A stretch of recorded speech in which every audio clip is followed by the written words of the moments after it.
Hi అండి, welcome to mini blog. ఇదైతే శ్రీనివాస గానామృతం అనే కార్యక్రమానికి అయితే మేము బయలుదేరామండి. గుంటూరు అనుకుని బయలుదేరాము. తీరదారిలో నాకు తెలిసింది రావెల అనే ఊరికి వెళ్తున్నామని చెప్పి, ఆ రోడ్డు కూడా సరిగ్గా లేదు, కాస్త లేటే అయింది మేము వెళ్ళేసరికి. వెళ్ళి అక్కడ కార్యక్రమం మొదలు పెట్టేసరికి ఇంకా లేట్ అయింది. ఇంకా అక్కడ అలంకరణ అయితే వెంకటేశ్వర స్వామికి చాలా బాగా చేశారండి. అవి ప్రతి కట్టం చదువుతూ దానికి తగ్గట్టు వెంకటేశ్వర స్వామి కళ్యాణం చేస్తూ మధ్య మధ్యలో మేము కోలాటం వేస్తూ అలా గానామృతం అయితే పూర్తి చేశాము.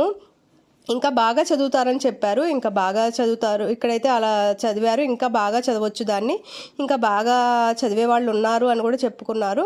సో నేనైతే ఫస్ట్ టైం చూశాను కాబట్టి నాకు ఆ తేడా ఏమీ తెలియలేదు. వెంకటేశ్వర స్వామి కళ్యాణం అయితే బాగా దగ్గరుండి చూశాను. బాగా చేశారు, బాగా జరిగింది. కార్యక్రమం మొత్తం ముగించుకొని మేము కొన్ని పాటలకు కోలాటం వేసి ఇంకా భోజనాలు చేసి ఇవన్నీ చూసుకొని అయితే ఇంటికి రిటర్న్ అయ్యాము. కార్యక్రమం అయితే చాలా బాగా జరిగిందండి.